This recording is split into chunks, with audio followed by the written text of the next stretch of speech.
गावल पालवानी ई कोनो मामूली बात नहीं है। ये अखाड़ा भी देखा थी, नाल भी देखा थी, वो खानदान से भाई नाल गदा अखाड़ा जा खाड़े में मन का मंच लगल नहीं। यहाँ कुछ भी हाले आदमी रियाज करल पसीना आवेला। अब लड़ने के बाद उनसे पूछा था नीको बतिया क्यों कही तो कही तो चुप रहा बदबा हवा ले दा। तो यही बदे गायकी हो बजायकी हो। अब बढ़िया गावत होगा 4 जने कल हमार भैंस रल गाभिन लड़ाई 4 महीना का तो वो बेकार क्यों कदर की भेड़ रहल दूठे भेड़ा एक रखले सावन में गिरावे के चल गल साला चल गल। तो ऐसा नहीं सब लोग हम बारे आइए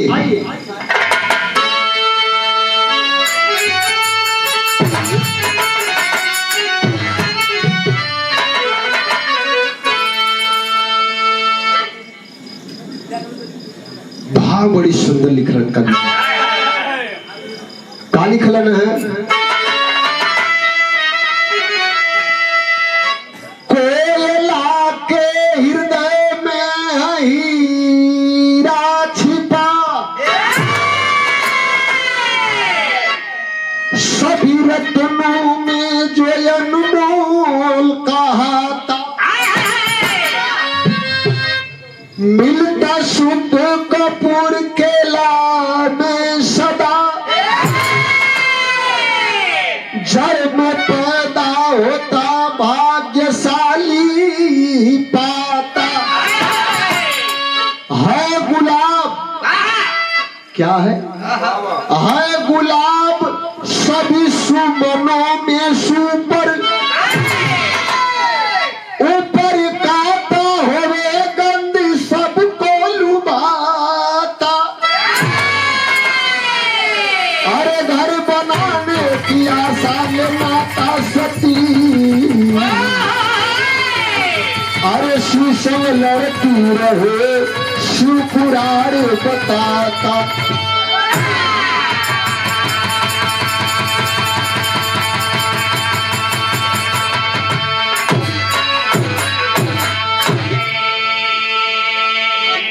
एको गार्जियन लौकत ना हुआ न जवाहिर बाबू लौकत हुआ और न दूधा नाथ बाबू लगत सीमा के 2 जने मिल खियावत हो। एक जने दाल खियावत हो, जने भात खियावत हो। ला खाए ला नामुन हाँ तो उतने खियावा भाई गावे के भी इतना वीर बंशल होन पागल थोड़ी होन घर द्वार परिवार छोड़ के आयल होने मंदिर पर बिरहा तो उन्होंने कदा हिसाब से खान तो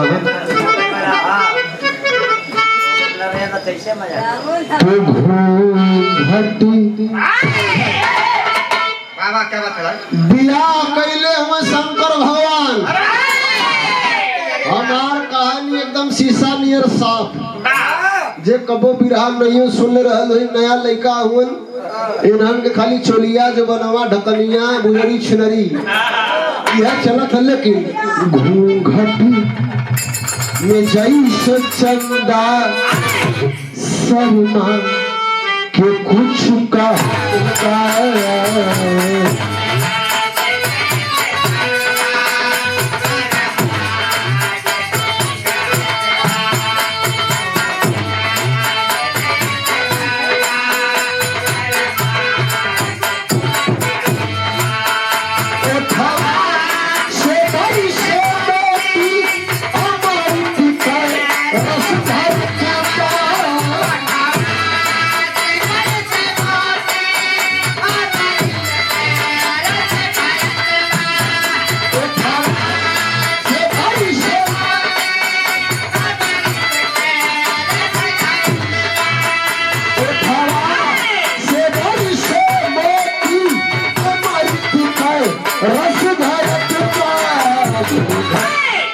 जैसे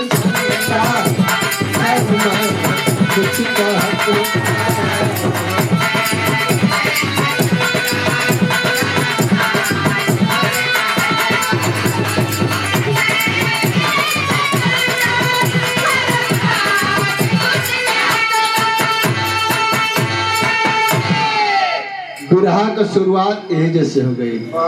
भोलेनाथ माता पार्वती के बियाह के लिए अलन वही कैलाश पर्वत पर।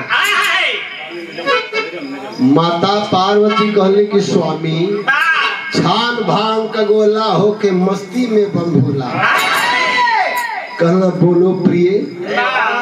कहने स्वामी तुहार घरों में कहीं हो कहाँ रहला। माता पार्वती के सामने भोलेनाथ कहले कि तुहार जहाँ ले नजर जाते जहाँ ले तुहार नजर जात हो पूरा कैलाश अपन हो। माता पार्वती कहली कैलाश रह चाहे हम यहाँ न रह राजा का बिटिया है महल में रह नहीं। हमके मकान बनवावा मकान बनवावा कहना हाँ मकान चाहिए। विरह का शुरुआत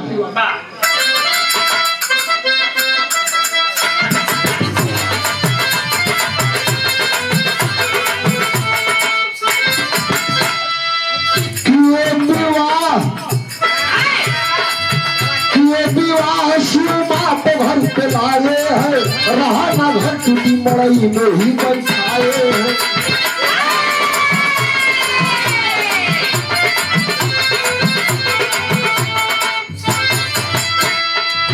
आज लगता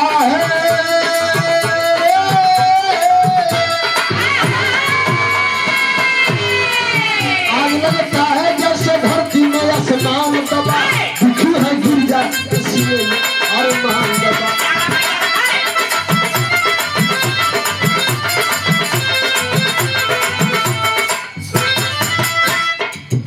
एक दिन सती शिव से कहने लगी पानी है बना लो घर मेरे आशा पर भीरा पानी।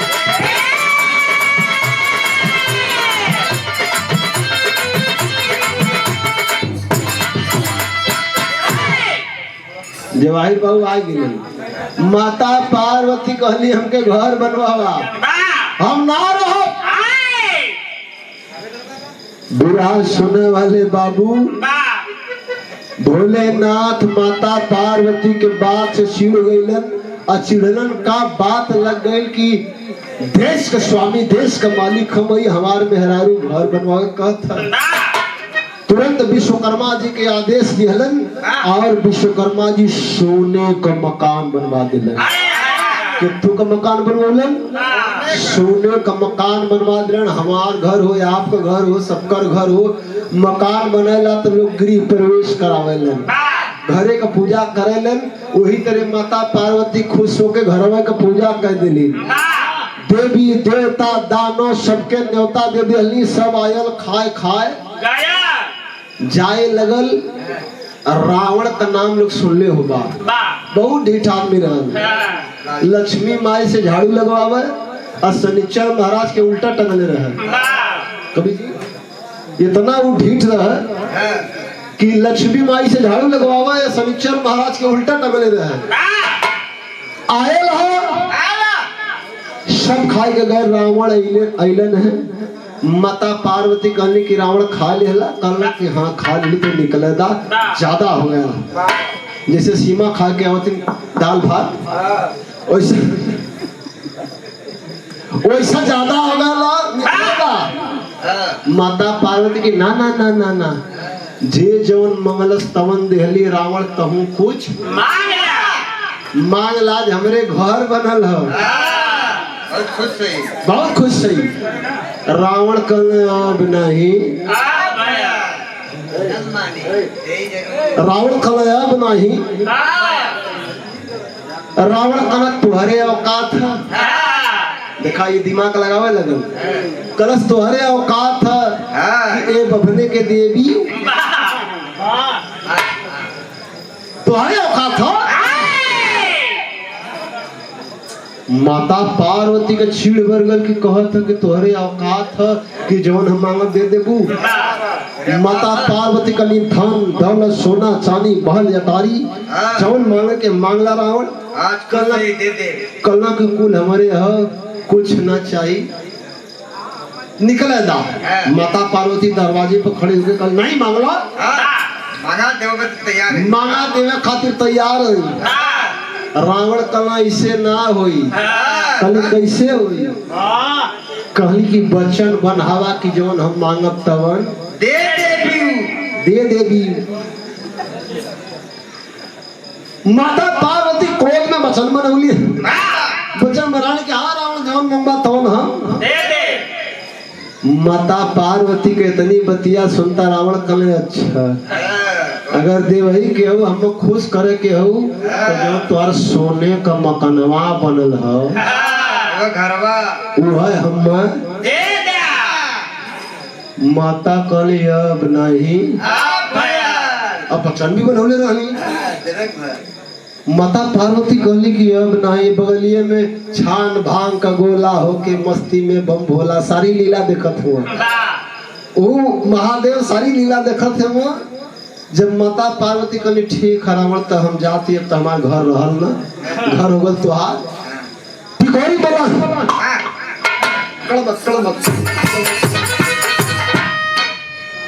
आज ना नंदी महाराज मेरी छाल पहले हम सीमा जानत हो छाल का होला तो हूँ तो मेरी छाला में दिन पहले हो वहां देखा छाला के बैठ गए नंदी महाराज को कहना का देखत है आवा घर बनवा कलू घरों बनवनी तो छोकवासन रावण हवा के दे देलू आवा आवा आवा बहनी आओ भाई नंदी में बैठो ना भोलेनाथ तो कहीं ना का कहानी का मोड़ है का मोड़ है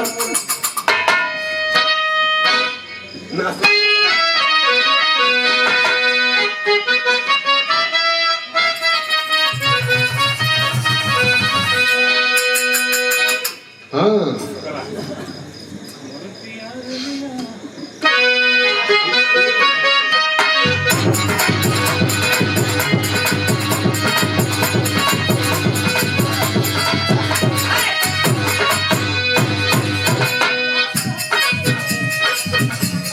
हाय हाय हाय हाय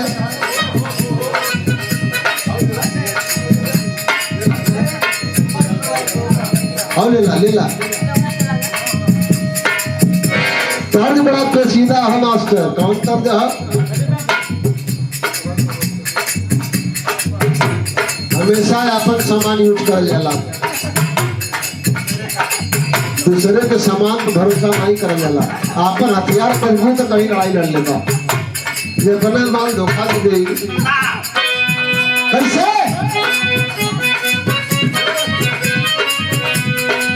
मेरे प्यारे लिया कहो तेरा परवा, मेरे प्यारे लिया कहो तेरा परवा रेडियो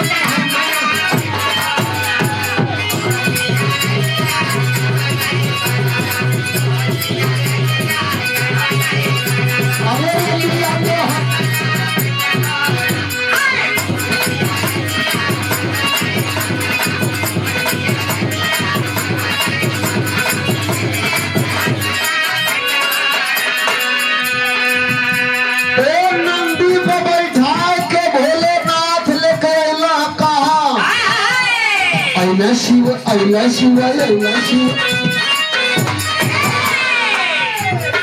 अला शिव काशी के हो नागरिया अला शिव काशी के हो नागरिया चर्चा कहरिया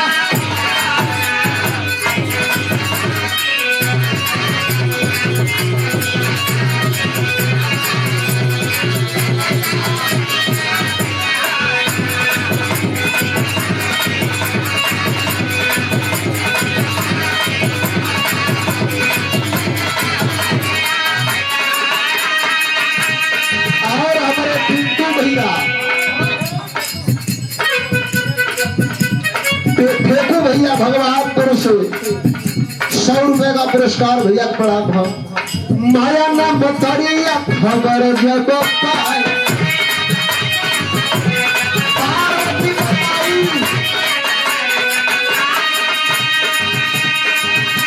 अरे दिल्ली में पितान मारी गई है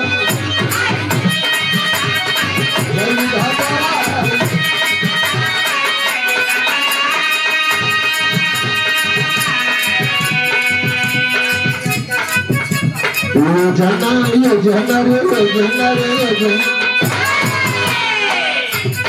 योजना बनाई हो मातरिया योजना अरे बेटी के कगरिया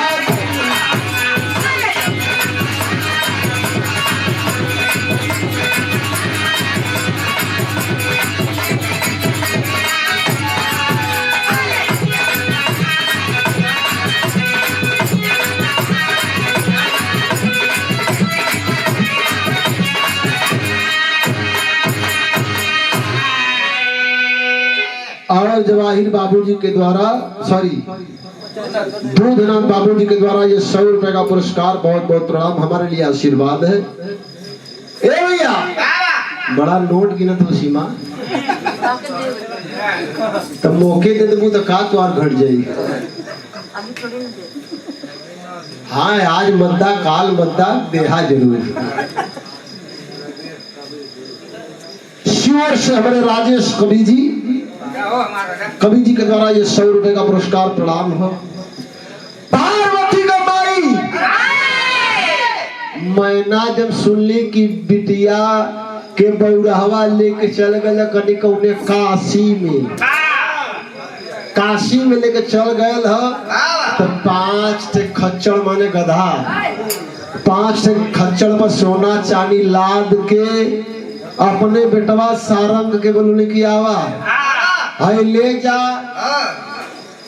काशी के उत्तर में मृदा वन हवाई वन में बिटिया के लग गया हो जा देदा कैसो बिटिया का गुजर बसर हुई।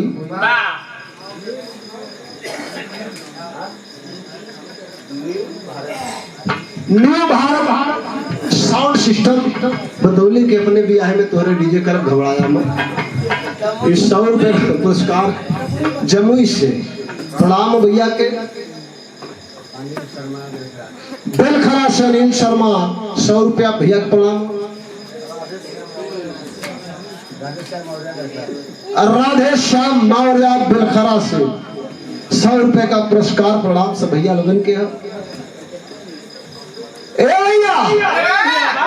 पार्वती का माई मैना 5 खज्जर पर सोना चांदी लाद के देहनी के चल जा काशी के उत्तर में बौरहवा कली कहाँ लेके गए बिटियावा के।